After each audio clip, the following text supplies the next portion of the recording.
So the alchemists were trying to change nature. They sort of by the 70s were not doing so well. Secularism made a very strong return, and then people like Uri Geller, the psychics, Uri Geller, Jane Roberts, there were quite a lot of them. Jane Roberts was channeling Seth. I mentioned her earlier, I think. Or at least I mentioned someone channeling Seth. So there was Jane Roberts. She was a lady, a poet. She had an entity, a high ascended master that would take over her body and she'd turn it, Seth would take over and his voice would come through her mouth and people could ask her questions and she would reply. And she also wrote a lot of material, or Seth wrote a lot of material through her.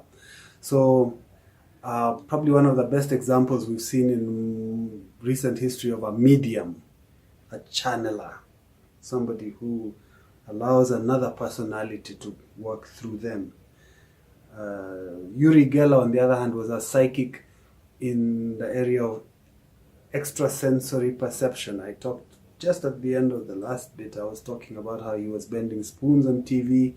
He could bend and twist spoons. Those of you who've seen The Matrix, and you've seen that scene where the kid, the bald head kid, is bending and twisting the spoon. It's not as dramatic as that, but that's what Uri Geller used to do on TV. And you can check on YouTube, you'll probably find footage of that.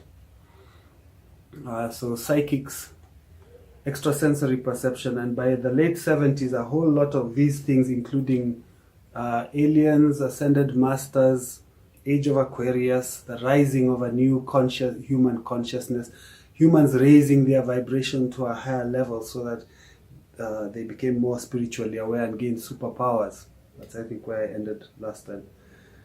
That was the whole gist of this spirituality. By the early 80s, the New Age movement was quite established. There was the whole idea, alchemy was still very much underground. Like, you didn't see Eyes of Horus in music videos or anywhere really. The whole Egyptology thing had receded with all the I am stuff and all that. And what existed in its place, of course, like I'm saying, is the New Age movement. This was a big and popular spirituality that crept up. I remember when I was in university, which was in the late 80s and early 90s, the New Agers were on campus. So were the Satanists and a few others, but the New Agers were the dominant thing. And some of the professors were involved in the New Age, and they believed in the UFOs, the aliens, the ascended masters, the Akashic records, Akkadic records. Well, it's a whole complex system of beliefs.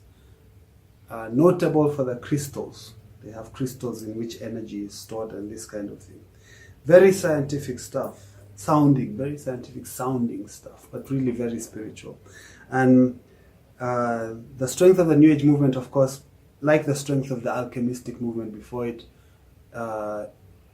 is precisely that there was power that could be experienced by the ordinary acolyte. You would become an interested party and get involved in meetings, and you would start to feel real powerful things operating in your life as a result. And that's the kind of spirituality which turns people on a popular level, right? So what continued to happen as the 80s progressed is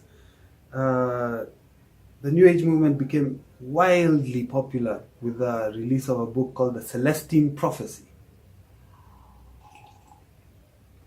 And The Celestine Prophecy was a fictional book talking about what would happen when human beings learnt by meditation and various other practices to raise their vibrational frequency, to raise their levels.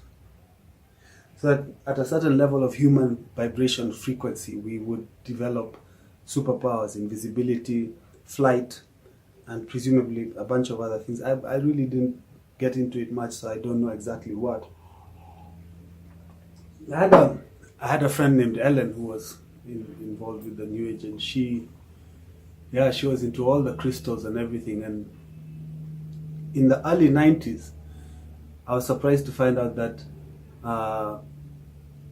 covens had started to return. Of course, it was New Hampshire, so return from where covens had been there, right? New Hampshire, Massachusetts, this whole area was remained strongly involved in the old traditions of paganist, let's say paganist spirituality or nature spirituality. Female practitioners tapping into great powers and being able to affect reality. Affecting reality has been very central to the human spiritual quest, I guess, from time immemorial. So, speeding right along, so I was surprised because she was involved in a coven and they went on full moons and did rituals out in the countryside, in the fields, she said, and they would call upon all the different goddesses. Of course, what I didn't realize is she was talking about Wicca, which then became very popular. And Wicca took a bit of the New Age ideas, but was very much strengthened by the old traditions. To finish off the whole thought about today's modern spirituality, in the 90s you find that amongst the popular music and popular culture, now suddenly the Egyptology stuff started to show up again. We started seeing the Eye of Horus coming back, and we started seeing a little bit of, you remember that Michael Jackson video? Do you remember that time? So Eddie Murphy and Iman, I believe, David Bowie's wife, they were pharaohs, and then Michael Jackson comes, and now you see Katy Perry had a whole thing with that, so that's maybe 10, 15, 20 years, 15 years later. But the Egyptology started to return, the Eye of Horus started to return, the people making their symbols.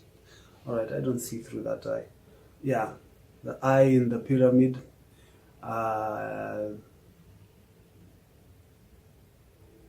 Various ideas about the powers we have within us. And then came the big myth, or maybe it's more than a myth, I think it's a myth, of the Illuminati. The Illuminati, this great old group of people who know the secrets of the ages and who are inducting members and making them very rich and very powerful. So you want to succeed in life, you got to join this group. Now there are secret societies. They've been there for, I guess since the 13th, 14th century, I don't know, something like this. An expert would tell better dates. But I do know they have been around unbroken in Western culture and now in global culture for a very, very long time. What I also know is that nobody thinks Illuminati as something like the Freemasons. The idea of the Illuminati is that they are a sinister group, or an enlightened group, who, if you join, they teach you mysteries, you unlock your godlike powers, and you succeed in life. The interesting thing about it is that practically everything that they have been purported to stand for is in the vein of 1960s alchemy, which I said had sort of gone down the occultistic alchemy of certain secret societies. And when you look at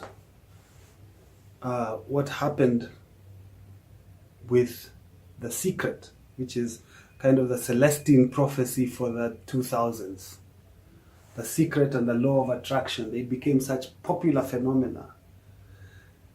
They were proposing something much more like the 1970s New Age movement, talking about positive future thinking, energy release, scientific spirituality.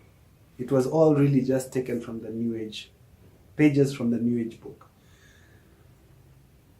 And yet when you listen to what the final practices they suggested ought to be developed in someone's life for them to succeed in this awakening, you find that all those practices, many of which have become popular culture now, like broadcasting positive energy, sending positive energy, things like that, you find that those things are an amalgam of 70s, psychic phenomena, scientific, paranormal views about spirituality, and old, what we would call witchcraft or pagan or occult, alchemistic views.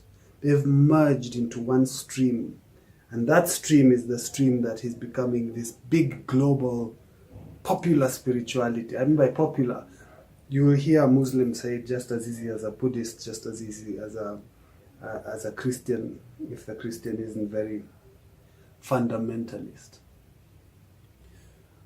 And they'll all talk about sending positive vibes, right? Broadcasting positive energy.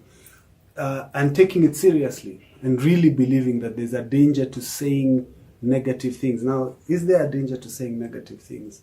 If you have any personal spiritual belief, then very likely you will believe that, because many traditions talk about the power of words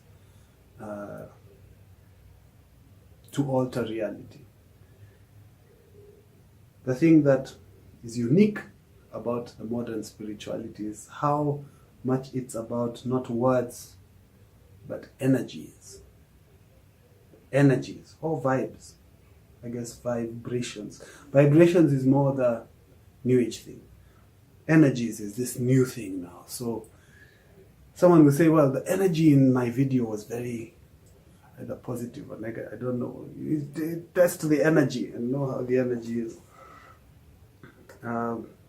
So this whole Egypt station thing, so he's got his nice logo, and the logo is a pyramid with a 3 concentric circles at the top, which look like Egypt is broadcasting signals.